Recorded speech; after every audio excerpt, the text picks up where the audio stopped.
ईद की तरफ बुलाने की कोशिश की तमाम नबियों ने।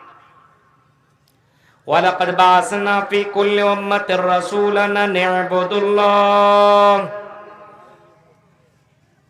हमने जितने भी रसूलों को, पैगंबरों को, ऋषियों को, मुनियों को दुनिया में भेजा, जितने भी रसूल, पैगंबर, ऋषि मुनि रोए जमीन के अंदर आए, उन तमाम नबियों का भेजने का मेरा मकसद, उन तमाम रसूलों को दुनिया में भेजने का मेरा मकसद यही था, अनिबुदुल्लाह, कि वो रसूल, वो पैगंबर, वो ऋषि मुनि ये लोगों से बताएं कि एक अल्लाह की इबादत करो।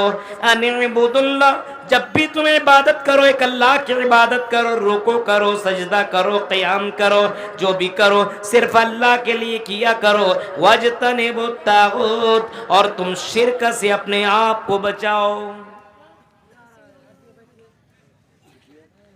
तमाम रसूलों ने, पैगंबरों ने अपनी कौम को इसी चीज की दावत दी।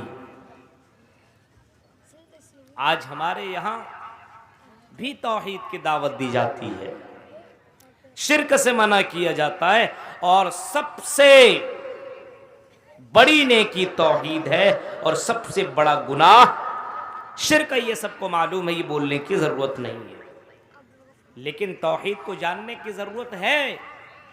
आज हमारे यहां हमारा बच्चा तौहीद नहीं जान रहा है, माँ बाप अपने बच्चे को तौहीद नहीं बता रहा है, माँ बाप अपने बच्चों को तौहीद की अहमियत नहीं सिखा रहा है। इसी वजह से उनकी जिंदगी बद से बदतर होती चली जा रही है।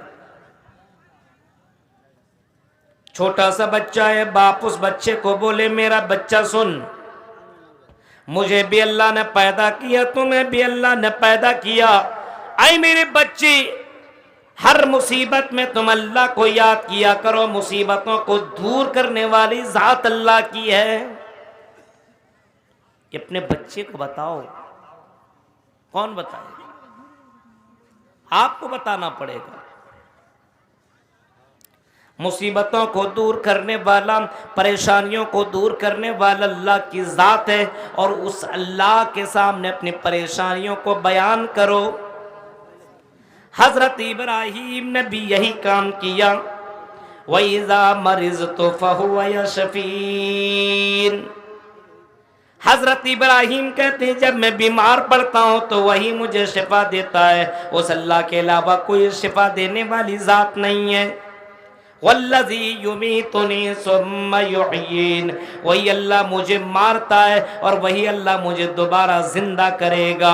एक इंसान का ये अकीदा होना चाहिए कि मारने वाला, जिलाने वाला अल्लाह की ज़ात है, इज्जत और जिल्लत देने वाली ज़ात सिर्फ अल्लाह की है। जब तक हम जिंदा रहेंगे अल्लाह की इबादत करते रहेंगे।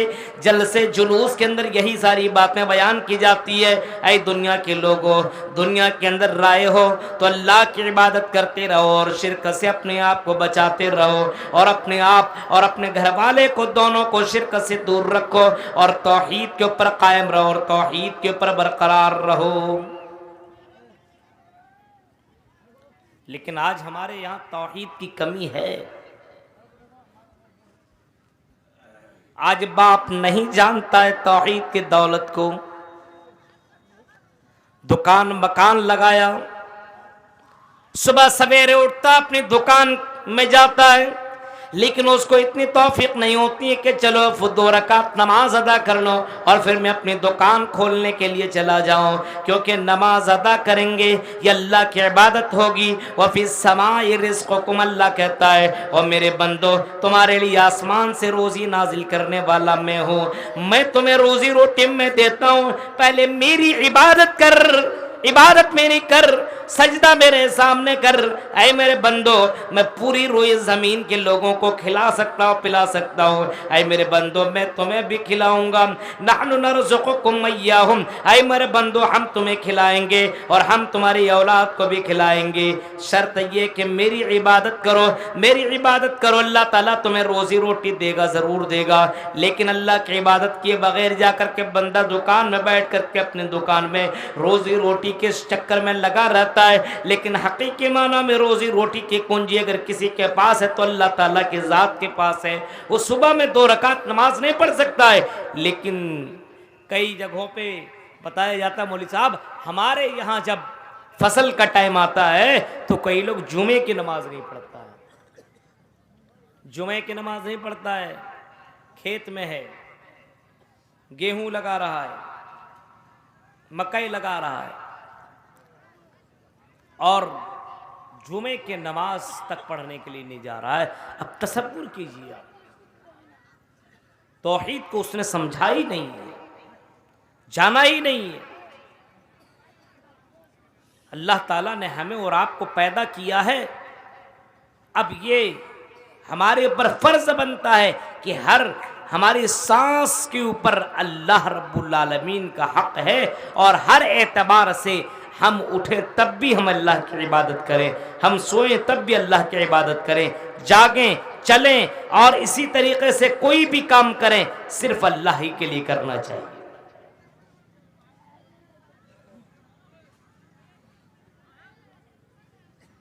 लेकिन उसकी कमी है।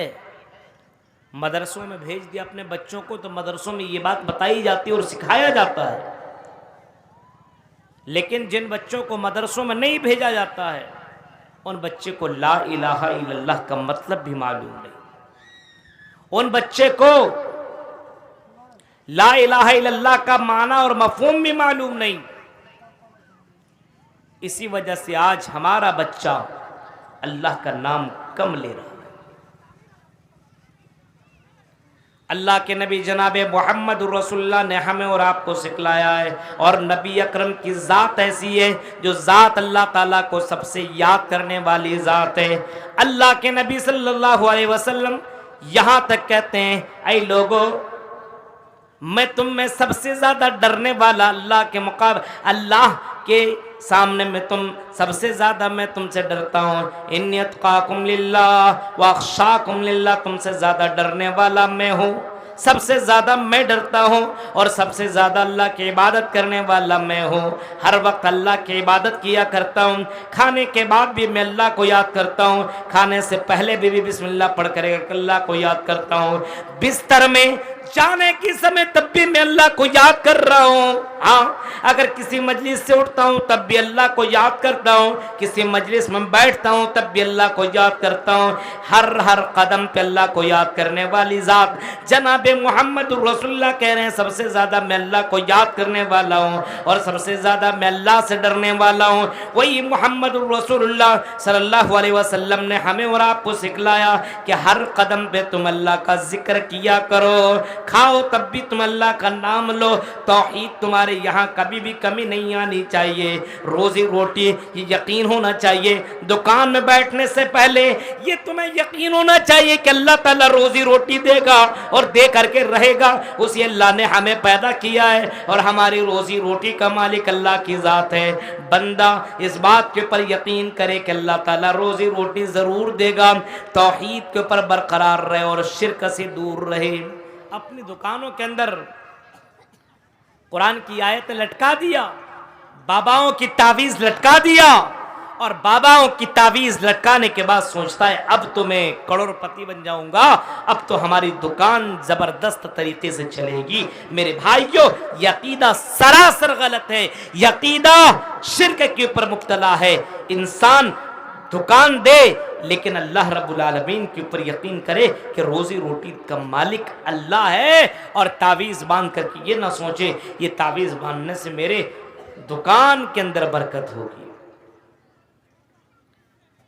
तौहीद को जानने की कोशिश कर। अभी फलस्तीन का आपने वाकया सुना, छोटा सा बच्चा 7-8 साल का बच्चा और उसके बगल में उसकी छोटी सी बहन 6 साल की बहन बगल में है।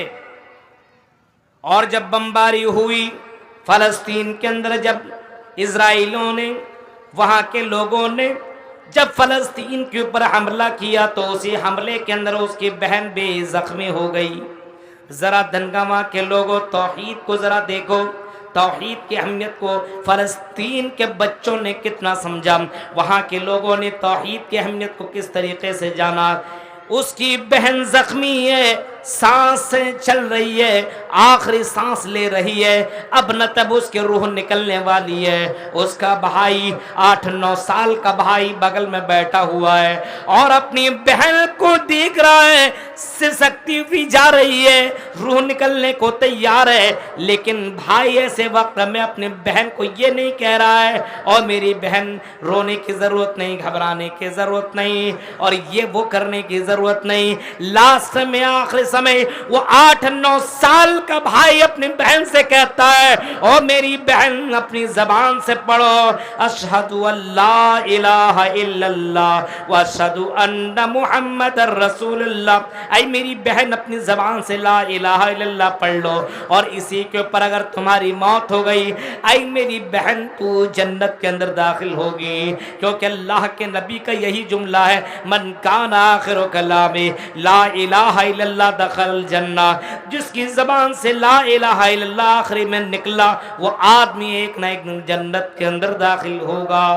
एक छोटा सा बच्चा ला इलाहा इल्लल्लाह पढ़ा रहा है, 8-9 साल का बच्चा, उसको मालूम है तौहीद की अहमियत, ला इलाहा इल्लल्लाह की अहमियत। ए मेरी बहन आपको घबराने की जरूरत नहीं, ला इलाहा इल्लल्लाह पढ़ती रहो। हमारे यहां ये मालूम है, बड़े बाप को मालूम नहीं है, उसकी मां को मालूम नहीं है कि ला इलाहा इल्लल्लाह का पावर कितना जबरदस्त है। जरा तसव्वुर कीजिए मेरे भाइयों, इसका पावर अल्लाह के नबी सल्लल्लाहु अलैहि वसल्लम ने फरमाया था।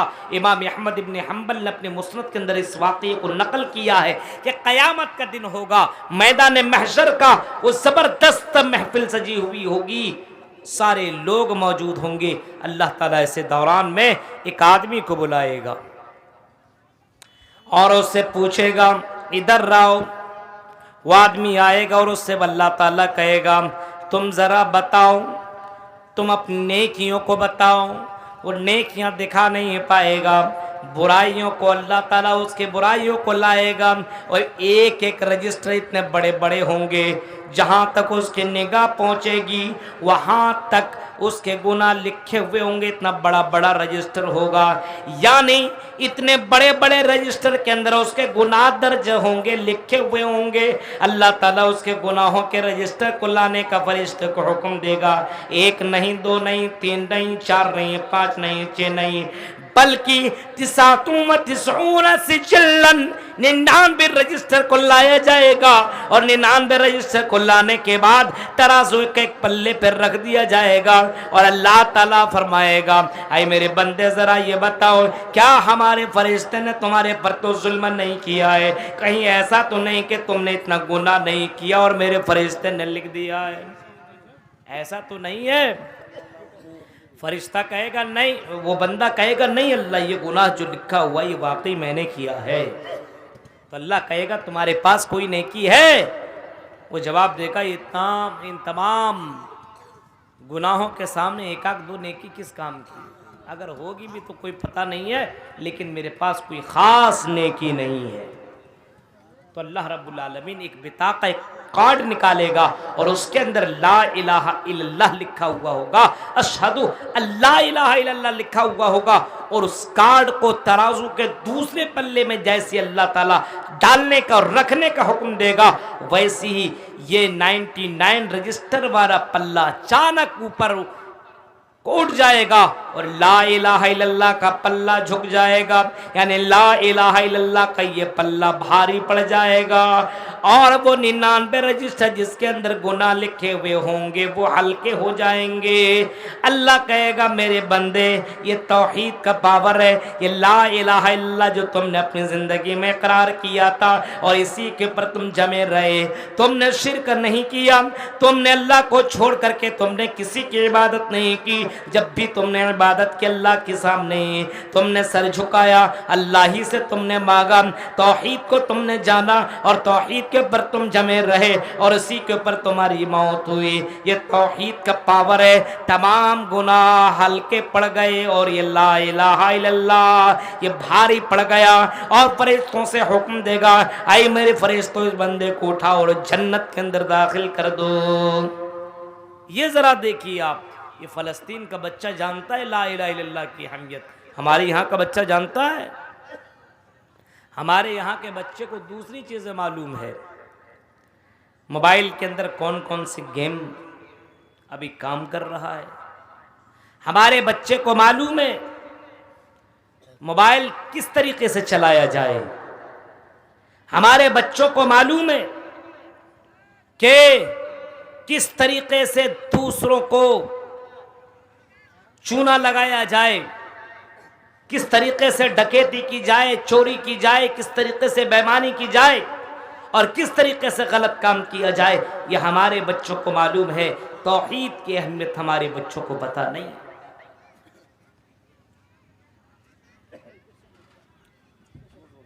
जरा तसव्वुर कीजिए, हजरत नूह अलैहिस्सलाम से लेकर के मुहम्मदुर रसूलुल्लाह तक अल्लाह ताला ने तौहीद को सबसे पहले रखने का हुक्म दिया। मुहम्मदुर रसूलुल्लाह जब मदीना की धरती के ऊपर रात आए और मदीना की सरजमीन के ऊपर आपने अपना कदम रखा तो मोहम्मदुर रसूलुल्लाह की नजर मक्का वालों के ऊपर पड़ी।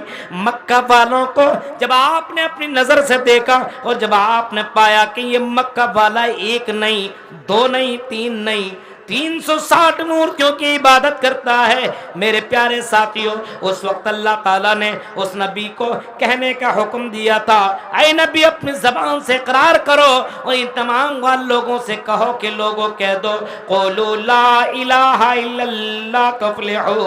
ऐ मक्का वाले, ऐ अरब और अजम के लोगों, ला इलाहा इल्लल्लाह कह दो, तुम अरब और अजम के मालिक बन जाओगे, तुफ़्लिहू तुम कामयाब हो जाओगे। अपनी जबान से ला इलाहा इल्लल्लाह पढ़ दो, यानी एक अल्लाह की इबादत करो। और ये जितने भी मूर्तियां हैं, जितने भी माबूदान बातिल है, इन तमाम माबूदान बातिल की इबादत करना छोड़ो। इत्तकरौगत पराय जनेशु घर घर में धर्मत पराय सतवैन भगवानोत्तरिष्यति ततस्तु शंबल गरामे सौत शिव जव जाति विवज्जिता मंगलचार बहुल पापिता विवज्जिता। वो नबी वो ऋषि मुनि जो मोहम्मद सल्लल्लाहु अलैहि वसल्लम का नाम का होगा, जो हजरत अब्दुल्ला के बेटे होंगे और आमना के लाल होंगे, सोमती परातुर्वापियम, जो सोमती के पेट से जन्म लेंगे, वो मोहम्मद जब उस धरती के ऊपर आएंगे तो लोगों को तौहीद की तरफ दावत देंगे, लोगों को शिर्क से मना करेंगे। मोहम्मद रसूलुल्लाह के जीवनी को देखिए, आपने मक्का में भी यही काम किया और मदीना की धरती के ऊपर भी आपने यही काम किया। लोगों को तौहीद की तरफ बुलाते रहे और लोगों को शिर्क से मना करते रहे। आज हमारे यहाँ तौहीद की अहमियत नहीं है, शिर्क में लोग मुब्तला है, लेकिन कोई प्रॉब्लम नहीं। आज हमारी तौहीद कमी है तौहीद के अंदर, इस वजह से हमारी मस्जिदें वीरान पड़ी हुई। हम इस मस्जिद को नहीं बचा पा रहे हैं, अपनी मस्जिद को, तो मस्जिद अक्सा के लिए क्या दुआ करेंगे? मस्जिद अक्सा के लिए कौन सी कुर्बानी पेश करेंगे जब हम अपने बगल अपने गांव की मस्जिद का हम ख्याल नहीं रख सकते हैं? मेरे भाइयों, हमारी तौहीद इतनी कमजोर कि हम अपनी मस्जिद को आबाद नहीं कर पा रहे हैं। कितने लोग हैं जो अपने यहाँ के मस्जिदों को आबाद करते हैं? बताइए। ये पूरी रात सुनने वाले तकरीर, जलसे के अंदर शिरकत करने वाले तकरीर को इतनी तौफीक नहीं होती है कि चलो फजर की 2 रकात नमाज पढ़ के हम सोएंगे, क्योंकि मेरे भाइयों तौहीद की कमी अपने यहाँ मौजूद है। जरा तसव्वुर करो, तौहीद को जिन लोगों ने जाना उन लोगों ने अपनी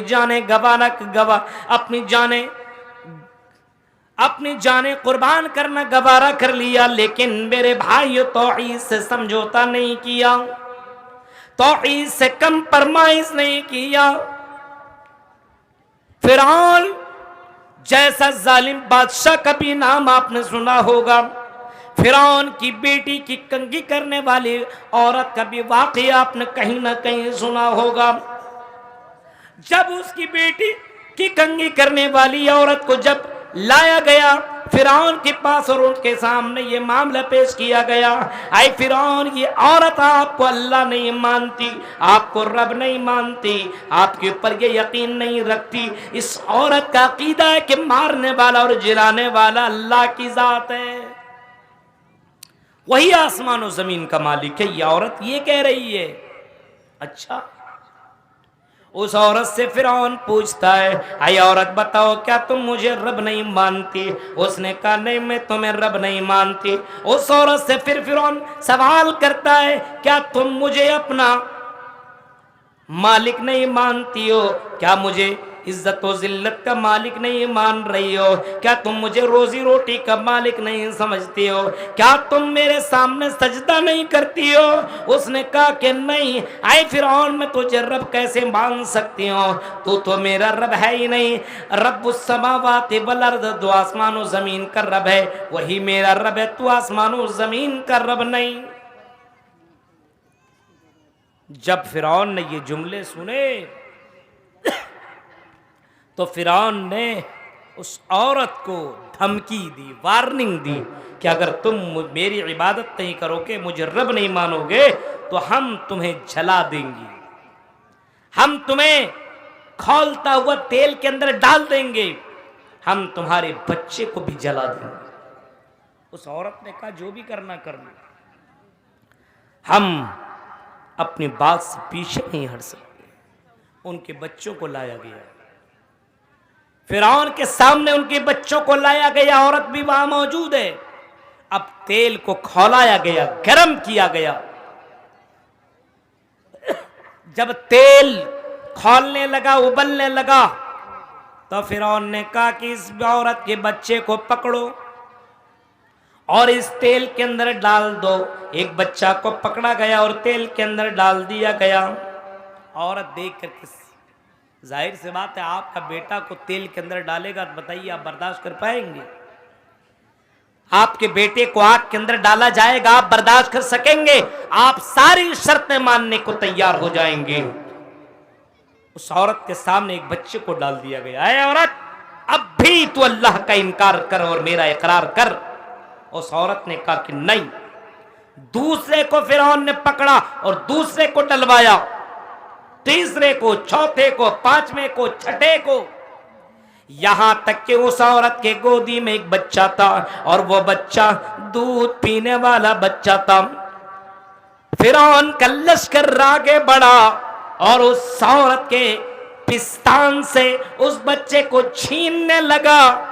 औरत पीछे हटने लगी, झिझकने लगी। अरे फिरौन, हमारे 6-7 बच्चे को तुमने डाल दिया है और हमारे सामने मेरे बच्चे को तुमने मार डाला है। ऐ फिरौन, इस बच्चे को तो छोड़ दो।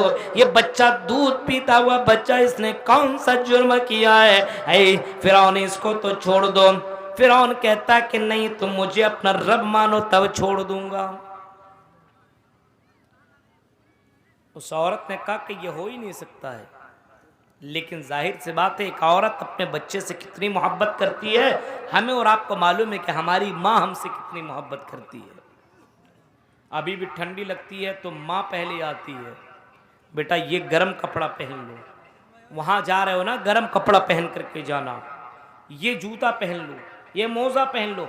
माँ को इतना ख्याल है कि मेरा बेटा घर से निकलेगा अगर कपड़ा पहन करके नहीं तो मेरे बच्चे को ठंडी लग जाएगी, मेरा बच्चा परेशान हो जाएगा, तकलीफ होगी।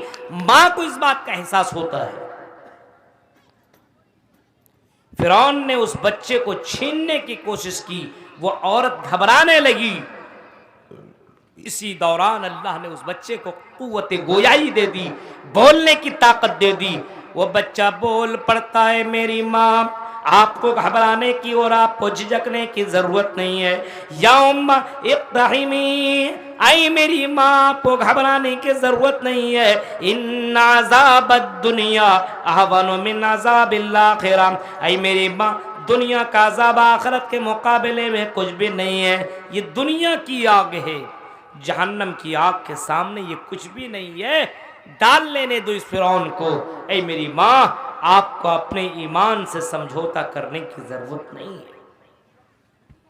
ये सुनना था। उस औरत ने अपने बच्चे को ले करके उसी आग के ऊपर या उसी खौलते हुए तेल के ऊपर कूद जाती है, जान देना गवारा कर लेती है, लेकिन तौहीद के साथ कंप्रोमाइज नहीं। आज हमारे चंद पैसों में अपना ईमान बेचने वाले लोग मौजूद हैं। तावीज़ ले लो, तबीयत ठीक नहीं है ना, ठीक हो जाएगी। तावीज़ ले लिया, अपने दुकान में ये लगा लो तो तुम्हारी दुकान में बरकत हो जाएगी, ये ले लिया। हमारे यहाँ तौहीद की कमी है, हमारे यहाँ शिर्क ने जन्म ले लिया। इतने जलसे होने के बावजूद अकायद के अंदर गड़बड़ी है। मेरे भाइयों, अपने अकीदे को दुरुस्त करने की जरूरत है। सुमैया का भी वाकया सुना होगा, और ये बहुत पहले से हम और आप सुनते चले आ रहे हैं कि हजरत सुमैया के साथ अबू जहल ने जो मामला किया था, वाकई हम और आप तो सुनते हैं, लेकिन कभी कभी आप उसकी गहराई में जाएं तो आपको एहसास होगा कि हमारा ईमान तो बहुत ही कच्चा है, बहुत ही कमजोर है। सुमैया को अबू जहल ने पकड़ा और उसके सामने उसका बेटा, जवान बेटा मौजूद है, उसको भी बांधा हुआ है, उसका शौहर भी मौजूद है, उसको भी बांध रखा है। अबू जहल कहता है, आई सुमैया तुम ला इलाहा इल्लल्लाह का इनकार कर, आई सुमैया तुम ला इलाहा इल्लल्लाह का इनकार कर दो, तुम हमारी बात मान लो, हम तुम्हें छोड़ देंगे, हम तुम्हारे बेटे को और तुम्हारे शौहर को भी छोड़ देंगे। सुमैया औरत है, लेकिन दिल कितना मजबूत है, ईमान कितना मजबूत है। आज देखिए, बेटा सामने तड़प रहा है, शौहर सामने तड़प रहा है, लेकिन औरत कहती है कि नहीं, आई अबू जहल, हम अपने ईमान के साथ समझौता नहीं कर सकते, हम अपनी तौहीद के साथ कंप्रोमाइज नहीं कर सकते हैं। अबू जहल ने कहा, सुमैया तुम्हें मालूम है तुम्हारे साथ क्या हो सकता है? कहा, आई अबू जहल, जो करना है कर ले, लेकिन मैं तुम्हारी बात पे आने वाली नहीं हूं। अबू जहल ने कहा, आई सुमैया तो बात नहीं मान रही है। कहा, नहीं मान सकती हूं। अबू जहल ने ऑर्डर दिया अपने आदमी को कि सुमैया के कपड़े को उसके बदन से अलग कर दिया जाए। एक औरत की एक इज्जत जो होती है वो सबसे अहम उसके लिए होती है।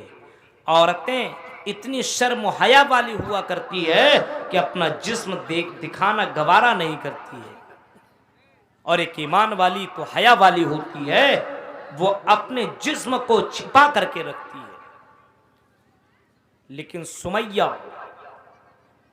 के इस हालत को देखिए आप। अबू जहल ने जैसे हुक्म दिया, एक आदमी आगे बढ़ा और सुमैया के कपड़े को अलग करता गया। सुमैया को नंगा कर दिया गया। जवान बेटा भी है और उसका शौहर भी सामने खड़ा ये मंजर देख रहा है, लेकिन सुमैया तौहीद के सामने बिल्कुल जमी हुई है, चटियल मैदान की तरह जमी हुई है, हिल नहीं रही है। अबू जहल इतना कोशिश कर रहा है, लेकिन उसके बाद के ऊपर हजरत सुमैया आमादा नहीं हो रही है।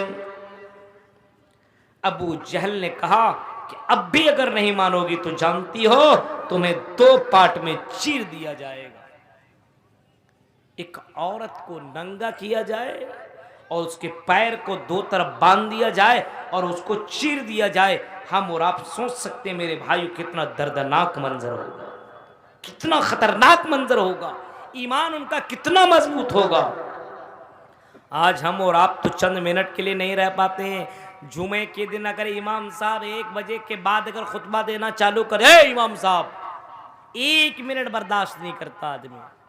और वो आदमी जो 1:45 बजे आता हो, वो इमाम के सामने एक आदमी एक जगह पे इमाम को इस तरीके से समझा रहा था, खुतबा कम सुन रहा था, ऐसे से दिखा रहा था इमाम साहब को, ऐसे दिखा रहा था, ऐसे दिखा रहा था। घड़ी देखो, 1-2 मिनट अगर जुमा के खुतबे में अगर कोई खतीब खुतबा देने लगे तो बहुत से लोग चिल्लाने लगता है, चीखने लगता है और तरह तरह की बातें करने लगता है। इतनी बर्दाश्त आदमी नहीं कर सकता है। मेरे भाइयों, जरा तसव्वुर कीजिए, सुमैया को नंगा कर दिया गया और अबू जहल ने 2 जानवरों के दरमियान उसको बांध दिया। अब अबू जहल कहता है, सुमैया अगर अब भी तुमने इनकार न किया तो आए सुमैया, हम तुम्हें 2 पार्ट में बांट देंगे, हम तुम्हें टुकड़ा कर देंगे। सुमैया कहती है, आई अबू जहल, जो करना है कर दो, लेकिन हम अपने ईमान के साथ समझौता नहीं कर सकते, हम अपने तौहीद के साथ कोई समझौता नहीं कर सकते। उस सुमैया को मालूम है, वो जान रही है ला इलाहा इल्लल्लाह के ऊपर मरने वाला जन्नत में जाएगा, क्योंकि अल्लाह के नबी ने फरमाया अगर कोई आदमी ला इलाहा इल्लल्लाह के ऊपर अगर इंतकाल करता है, तौहीद के ऊपर मरता है, मम माता ला युशरिक बिल्लाह दखलल जन्ना, अल्लाह के नबी फरमाते हैं अगर कोई आदमी ऐसे हालत में मरता है कि वो शिरक नहीं करता, तौहीद के ऊपर बरकरार रहता है, तो अल्लाह के नबी का ये फरमान है दखलल जन्ना, वो एक न एक दिन जन्नत के अंदर दाखिल होगा, जन्नत के अंदर जरूर बजरूर जाएगा। सुमैया को ये हदीस मालूम है, सुमैया ये जान रही है कि मेरे नबी ने जो जुमले कहे हैं वो अल्लाह के नबी झूठ नहीं बोलते, वही बोलते हैं जो अल्लाह बुलवाता है। अबू जहल ने बहुत कोशिश की लेकिन सुमैया ना माने और सुमैया अपने बात के ऊपर जमी रहे। अबू जहल ने दोनों जानवर वाले को ऑर्डर दिया, एक पश्चिम की तरफ निकल पड़ो और एक पूरब की तरफ निकल पड़ो। दोनों जानवर अपने अपने सिमत में निकल पड़े और सुमैया को दो पार्ट में चीर दिया गया, लेकिन सुमैया की जबान से ला इलाहा इल्लल्लाह के अलावा दूसरा जुमला नहीं निकला और ये अबू जहल की बातों में ना आया। आज हमारे यहाँ तौहीद कितनी कमी है, इसी वजह से हमारे यहाँ बुराइयां, जो बुराइयां हम और आप देख रहे हैं ना अपने समाज के अंदर, तौहीद की कमी की वजह से है। अल्लाह के ऊपर अगर ईमान हो, अल्लाह से डर हो, तो आदमी हर बुराई से बचेगा।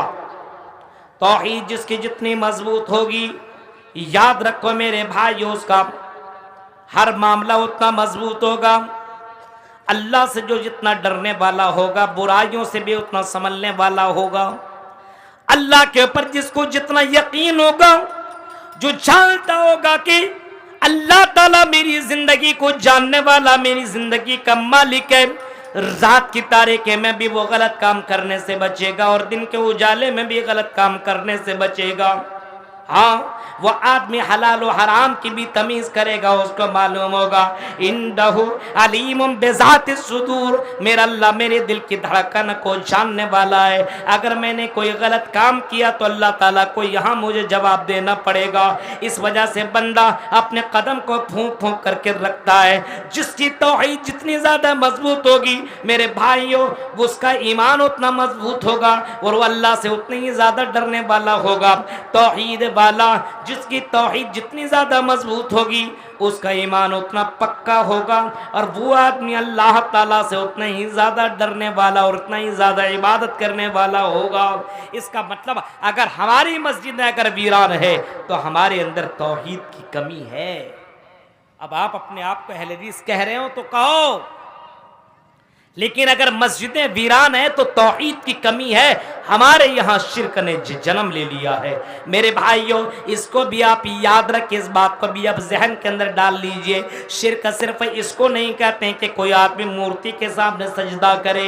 शिर्क सिर्फ इसको नहीं कहा जाता है कि कोई आदमी कब्र के सामने जाकर के सजदा करे, टेक लगाए और किसी मजार के सामने जाकर के बेटा बेटी मांगे, किसी मूर्ति के सामने बेटा बेटी मांगे। शिर्क इसको सिर्फ नहीं कहा जाता है, शिर्क इसको भी कहा जाता है मेरे भाइयों कि कोई आदमी, शिर्क इसको भी कहा जाता है कि आदमी अपनी जिंदगी के अंदर अपनी दुकान के अंदर बैठता हो और जब मुअज्जिन की अजान की आवाज आती हो और आदमी नमाज पढ़ने के लिए ना जाता हो, सोचता हो अगर मैं नमाज पढ़ने के लिए गया तो कहीं कोई कस्टमर ना आ जाए और कस्टमर यहाँ आएगा और यहाँ मेरी दुकान बंद रहेगी तो मेरा फायदा खत्म हो जाएगा।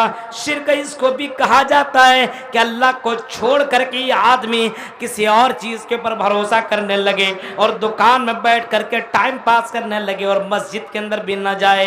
ये भी शिर्क है कि तुमको अल्लाह के ऊपर भरोसा और यकीन नहीं है कि मस्जिद के अंदर मैं जाऊंगा और यहाँ मेरा कोई कस्टमर आ जाएगा तो मेरी दुकानदारी के अंदर कमी हो जाएगी। अगर अल्लाह के ऊपर भरोसा और यकीन होता दुकानें बंद कर लेते और आप मस्जिदों की तरफ निकल जाते। आज भी कई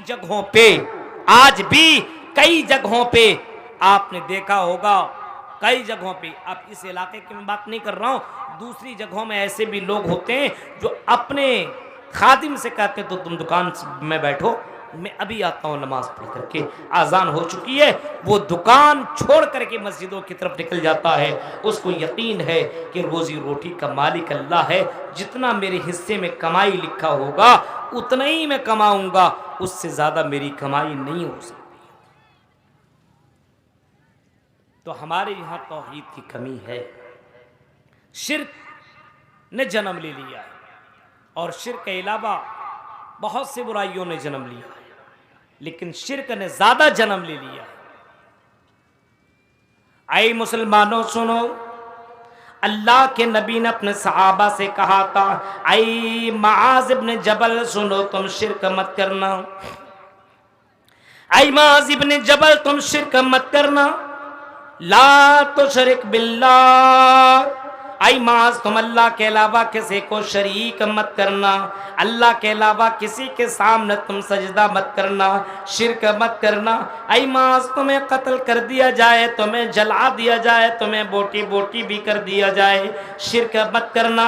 ये अल्लाह के नबी हजरत मुआज़ इब्न जबल को सिखा रहे हैं और हजरत मुआज़ इब्न जबल को बता रहे हैं, आई मुसलमानों, आज हमारे अंदर तौहीद की कमी आ चुकी है और हमारे यहाँ शिरक ने जन्म ले लिया है। आज मुसलमान होकर के बे मुसलमान नहीं है। आज मेरे भाइयों, हमारे यहाँ शिरक ने जन्म ले लिया है और आज हम दूसरे गलत तरीकों के अंदर आज मुब्तला हो चुके हैं।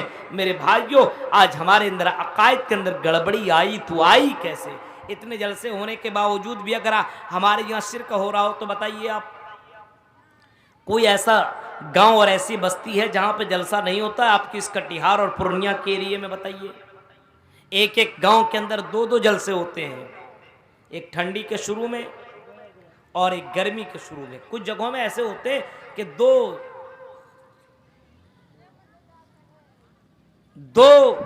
वहां पे तालीम का दो जगह है, मदरसा दो है, तो एक मदरसे वाले ने पहले जलसा किया तो दूसरे मदरसे वाले ने 2-3 महीना बाद जलसा किया, ऐसा भी है। लेकिन इसके बावजूद उस मस्जिद में आप जाइए तो आपको नमाजियों की कमी मिलेगी।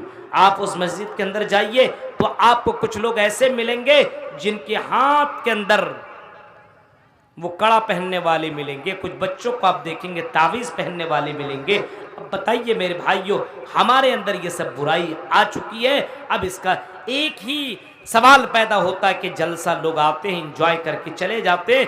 जलसे से जो पैगाम हमें और आपको मिलता है, इन पैगाम के ऊपर हम और आप गौर व फिक्र नहीं करते। अपने बच्चों को तौहीद के ऊपर चलने वाला बनाओ। अपने बच्चे को शुरू से जब बच्चा बोलने के लायक हो तो अल्लाह के ऊपर ईमान लाओ। अपने बच्चे को बताओ कि मेरे बच्चा ला इलाहा इल्लल्लाह पढ़। बच्चा बड़ा हो, 6-7 साल का बच्चा हो तो बच्चे को नमाज पढ़ने के लिए लेकर के जाओ और नमाज पढ़ने का भी तुम हुक्म दो। जब बच्चा नमाज ना पढ़े और 10 साल का हो तो बच्चे को मार मार करके नमाज पढ़ाओ और उसको बताओ कि मेरे बच्चे तेरे ऊपर सबसे बड़ा हक अल्लाह का है, यानी है मेरे बच्चे सबसे बड़ा हक अल्लाह का है। तो चल रहा है उस अल्लाह की मेहरबानी है, तो खा रहा उस अल्लाह की मेहरबानी है, तो जी रहा उस अल्लाह की मेहरबानी है। आए मेरे बेटे, उस अल्लाह की इबादत करते रहना, हर हाल में तुम्हें इबादत करना। आए मेरे बच्चे, अगर खड़े खड़े नमाज नहीं पढ़ सकता, इबादत नहीं कर सकता, तो आए मेरे बच्चे तुम बैठ करके नमाज पढ़, और बैठ करके नमाज नहीं पढ़ सकता तो लेटे लेटे नमाज पढ़, क्योंकि इसी के लिए तो अल्लाह ताला ने हमें और आपको पैदा किया है। वमा खलक़तुल जिन्ना वल इंसा इल्ला लियअबुदून। आए मेरे बंदो, हमने तुम्हें महज अपनी इबादत के लिए पैदा किया है। आज दुनिया के अंदर लोग अल्लाह को छोड़ करके अपने ख्वाहिशात की पैरवी कर रहा है। ठंडी का मौसम आया, आदमी बिस्तरों के अंदर चला गया, फजर में उठ नहीं सकता। गर्मी का मौसम आया तो नमाजी बन गया। रमजान का महीना आया तो इबादत करने लगा, और रमजान का महीना खत्म तो इबादत भी खत्म।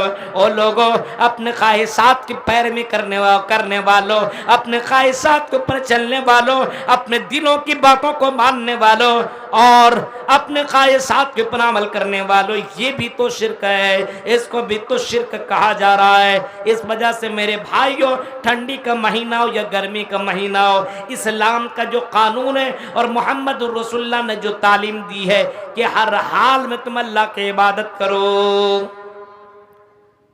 मजलिस में भी बैठो तब भी अल्लाह का जिक्र करो, रास्ते में जाओ तब भी तुम अल्लाह का जिक्र करो। तौहीद आपकी यहाँ हमेशा बाकी रहनी चाहिए और शिर्क आपकी यहाँ कहीं भी पनपना नहीं चाहिए। अपने घर के अंदर जायजा लो, अपने घर के अंदर टटोरो कि मेरे घर के अंदर कहीं शिर्क तो नहीं हो रहा है, मेरे यहाँ मेरा बच्चा शिर्क में मुब्तला तो नहीं है। मेरे भाइयों, आज सीरियल ने, आज फिल्मों ने और आज दूसरी चीजों ने अपने बच्चे के अंदर से तौहीद को खत्म कर दिया है। आज हमारा बच्चा निकलता है, अगर कोई बिल्ली सामने से गुजर जाए तो आज हमारा बच्चा रुक जाता है, बिल्ली गुजर गई है, कोई ना कोई खतरा है, ये बिल्ली हमारी जिंदगी का मालिक हो सकता है। बताओ मेरे भाइयों, इस वजह से आदमी को सोचना चाहिए और गौर व फिक्र करना चाहिए कि आज हमारे यहाँ तौहीद की कमी आ चुकी है और शिर्क ने हमारे यहाँ जन्म ले लिया है। अल्लाह रब्बुल आलमीन, अल्लाह के नज़दीक सबसे बड़ी इबादत और सबसे बड़ी नेकी तौहीद है और सबसे बड़ा गुनाह शिर्क है। इसी वजह से अल्लाह के नबी से जब सवाल किया गया, आइए अल्लाह के नबी बताइए, अल्लाह के नज़र में और अल्लाह की दृष्टि में सबसे बड़ा गुनाह कौन सा है? युज़्ज़म्बु आज़मु इंदल्लाह। तो अल्लाह के नबी ने फरमाया था अश्शिर्कु बिल्लाह, अल्लाह के साथ किसी को शरीक करना सबसे बड़ा गुनाह। अब आप सोच सकते हैं मुझे खिला रहा पिला रहा है, सब कुछ कर रहा है, या ये सोचिए आप अपने गुलाम को पैसा देते हैं, अपने गुलाम को सब कुछ देते हैं, आपका गुलाम जब भी पैसा मांगता है आप उसको दे देते हैं, लेकिन आपका गुलाम आपकी बात न माने, या आप ये समझे कि आपकी बीवी को, आप अपने बीवी को फरमाइश के मुताबिक हर चीज ला करके दें। बीवी बोले मेकअप का सामान ला दो, आपने ला दिया, चूड़ी ला दो, आपने चूड़ी ला दिया। आपकी बीवी बोलती मुझे कपड़ा ला दो, आपने कपड़ा दे दिया। आपकी बीवी बोलती मुझे फला फला चीज ला करके दे दो, आपने ला करके दे दिया। लेकिन आपकी बीवी आपकी इताअत नहीं कर रही है, आपकी बातों के ऊपर अमल नहीं कर रही है। आप उसको बोलते हैं मेरी बीवी मैं कमाने के लिए जा रहा हूँ, ऐ मेरी बीवी बन सवर करके बाहर बाजार में मत निकलना, ऐ मेरी बीवी मेरे घर के अंदर किसी गैर अजनबी को आने की इजाज़त मत देना। लेकिन आपकी बीवी आपकी बात न माने, आप जब कहीं चले जाएं तो किसी गैर मर्द को अपने घर के अंदर बुलाए, आपके बिस्तर में उसको सुलाए और उसके साथ इंजॉय करें। बताओ मुसलमानों, क्या तुम अपने बीवी के इस रवैये को बर्दाश्त कर सकते हो? क्या तुम अपने बीवी की इस अमल को बर्दाश्त कर सकते हो? आपकी बीवी जिसको आपने सारा चीज दिया और आपकी बीवी आपकी जगह किसी और को हक दे दे, अपने बिस्तर में किसी को बुला करके सुलाए, उसके साथ गलत काम करे, बताओ क्या तुम अपने बीवी को एक भी दिन अपने घर के अंदर रखना गवारा करोगे? आपका जवाब होगा मौलवी साहब घर में रखना दूर की बात है, मैं अपनी बीवी की गर्दन उड़ा दूं जिस बीवी के लिए मैं कमा करके ला करके सारा चीज दे रहा हूं, और मेरी बीवी मेरी जगह किसी और को दे दे तो उस बीवी को जीने का हक नहीं है। अब बताओ, जब तुम अपने बीवी को अपने घर के अंदर एक दिन रखना गवारा नहीं कर सकते हो, क्यों? क्योंकि आपकी बीवी ने आपके फरमा बरदारी न की। आपकी बीवी को आपने कपड़ा दिया, मकान दिया, आपने अपने बीवी को जेवर दिया, आपने उसको मेकअप का सामान दिया, लेकिन आपकी बीवी आपकी बात न मानी, जिसकी वजह से आपने अपने बीवी को या तो तलाक दे दिया या तो अपने घर से धक्के मार करके भगा दिया। अब बताओ, जो अल्लाह हमें सांस भी दे रहा है, रोजी रोटी भी दे रहा है, हम चल रहे हैं उसे अल्लाह की मेहरबानी है, हम खा रहे हैं उसे अल्लाह की मेहरबानी है, हम जी रहे हैं उसे अल्लाह की मेहरबानी है। मेरे भाइयों, अब इसके बावजूद हम अल्लाह के सिवा किसी और की इबादत करें, किसी और के सामने सजदा करें, किसी और से लौ लगाएं, किसी और के सामने मांगे और मज़ारों के सामने चादर चढ़ाएं, बताओ क्या अल्लाह ये बर्दाश्त कर सकता है? मेरे भाइयों, इसी वजह से अल्लाह ताला का ये फरमान है मेरे बंदों में सारे गुनाह तो माफ कर सकता हूँ, लेकिन मैं शिर्क कभी भी माफ नहीं करूँगा। मेरे भाइयों, तो तौहीद को जानने की कोशिश कीजिए और शिर्क के नुकसानात को समझिए और अपने यहाँ से शिर्क को ख़त्म कीजिए और अल्लाह की ज़ात के पर पूरा भरोसा कीजिए कि जिस अल्लाह ने हमें पैदा किया है वही रोज़ी रोटी देगा और वही अल्लाह इस बात पर कादिर है कि रोज़ी रोटी दे सकता है। लेकिन मेरे भाइयों, अल्लाह के पर पूरा ईमान और पूरा यकीन होना चाहिए। जो लोग अल्लाह के पर ईमान और यकीन नहीं कर सकता है, मेरे भाइयों आप समझ जाइए उसका ईमान कच्चा है।